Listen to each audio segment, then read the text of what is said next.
Bonjour tout le monde et bienvenue dans Découvre Bitcoin, je suis Roxy et aujourd'hui je vais répondre à vos questions par rapport à Bitcoin. Pour cette première édition, je vais répondre à la question de Chris Amacrypto qui me dit « Merci Roxy, il y a une bonne nouvelle de PayPal qui va intégrer Bitcoin.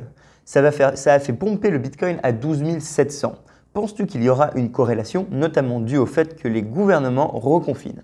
J'aimerais bien acheter du Bitcoin avant novembre. » Bon, déjà, Chris, merci beaucoup pour ta question. Donc, il y a deux éléments. La première, c'est la nouvelle news de PayPal qui va se mettre à vendre et à acheter des bitcoins. Et la deuxième, c'est est-ce qu'il y a un rapport entre du coup les actions du gouvernement et le prix de Bitcoin. Pour ce qui est de la première, personnellement, je ne suis pas vraiment très fan de ce genre de nouvelles. Simplement parce que PayPal n'offre pas la possibilité de retirer ses bitcoins. C'est-à-dire qu'ils offrent un système d'achat et de revente de Bitcoin et d'autres crypto-monnaies, comme ils l'ont annoncé. Ils visent vraiment plus les CBDC, donc les monnaies des banques centrales, qui est 100% custodial. Ça veut dire que tu n'auras jamais contrôle sur ton argent. Tu leur as confié ton argent si tu achètes via PayPal. Tu ne peux pas les prendre avec toi, tu ne peux pas regagner de la souveraineté. Mon deuxième conseil dans mon cours, c'est pas ta clé, pas tes bitcoins. Reprends le contrôle de ton épargne en détenant tes bitcoins et donc ta clé privée. PayPal refuse ça catégoriquement. Tu ne peux pas retirer. C'est-à-dire que tous les bitcoins que tu auras là-bas vont être 100% évidemment donc KYC, mais plus que ça, gérés dans un système fermé. Donc ce ne sont même pas des bitcoins libres qui vont pouvoir être échangés, ce sont des bitcoins qui seront détenus par une banque, qui est PayPal, et qui va être du coup 100% contrôlé dans leur écosystème fermé. Donc il faut le voir comme une semi-bonne nouvelle. Oui, ça peut permettre que plus de gens soient ouvert à Bitcoin et on sent que l'industrie grossit et en même temps donc il y a plus de marketing par rapport à Bitcoin et tout le monde en entend parler, mais d'un autre côté ça va centraliser plus de Bitcoin dans des banques, ça va inciter les gens à ne pas prendre contrôle de leurs clés privées et ça va surtout être un désastre le jour où PayPal se fera hacker, perdra beaucoup d'argent, fera faillite ou alors le gouvernement dira clairement genre vous n'avez plus le droit d'avoir accès à ces Bitcoins à partir d'un jour à un autre. Ça, c'est tous les problèmes de la custodiale qu'on verra dans une autre vidéo.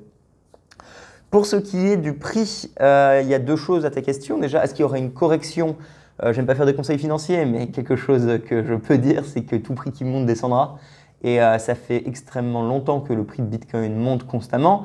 La news de PayPal était simplement le dernier élément, mais ça fait très longtemps qu'un mouvement haussier quasiment parabolique a commencé dans Bitcoin. Donc j'aurais extrêmement peut-être pas peur, mais je ferai attention sur comment je me positionne aujourd'hui, surtout si je n'ai pas de position avant. Donc c'est-à-dire que si tu me dis j'aimerais bien racheter du Bitcoin avant novembre, ma grande question c'est comment est-ce que tu comptes les acheter?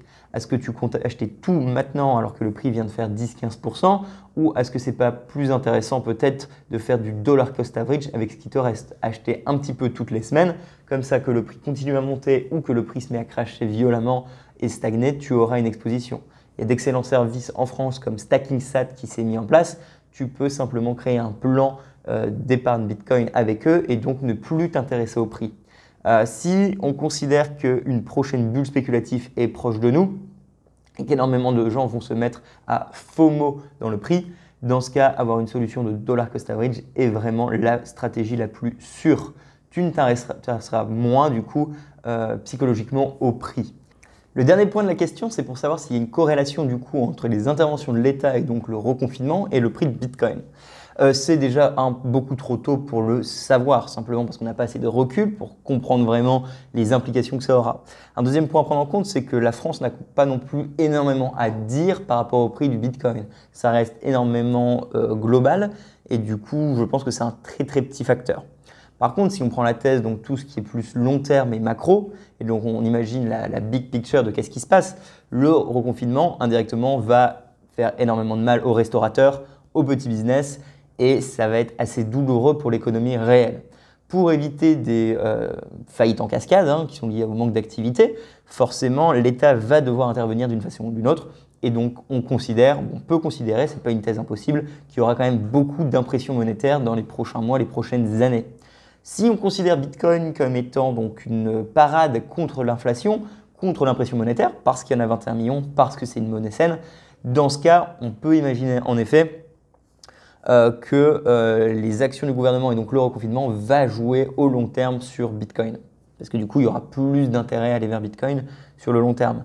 Mais si on pense vraiment à ta question comme y aura-t-il une correction par rapport au reconfinement du gouvernement, je pense qu'on ne peut pas répondre, c'est beaucoup trop court terme. On parle de facteurs qui sont immédiats dans quelque chose où c'est beaucoup trop long terme. On ne connaît pas la bourse demain, on ne sait pas le prix de Bitcoin demain, on ne peut pas juger d'une correction potentielle par rapport à un facteur qui est celle du gouvernement. Je pense qu'il y a énormément de facteurs qui rentrent en compte et mettre uniquement le gouvernement pour une correction de Bitcoin, c'est impossible à concevoir. Voilà. J'espère avoir répondu à ta question. Si vous avez d'autres questions par rapport à Bitcoin, n'hésitez pas, je me ferai un plaisir d'y répondre, que ce soit technique ou un petit peu plus philosophique, etc. Je suis Roxy, abonnez-vous, mettez-moi un like, mettez la cloche, il y aura des vidéos pas quotidiennes, oh là là, pas encore, mais régulièrement sur cette chaîne, en espérant vous revoir. Si vous ne connaissez absolument rien à Bitcoin, j'ai un cours Teachable que vous pouvez faire pour apprendre à bien sécuriser ces Bitcoins et reprendre le contrôle de votre vie privée. Du coup, et donc votre épargne, ce qui est exactement ce que PayPal ne vous propose pas. Allez, salut! Tout le monde doit devoir faire un choix dans le futur. Adopter Bitcoin ou l'ignorer? Ça va être lequel le vôtre?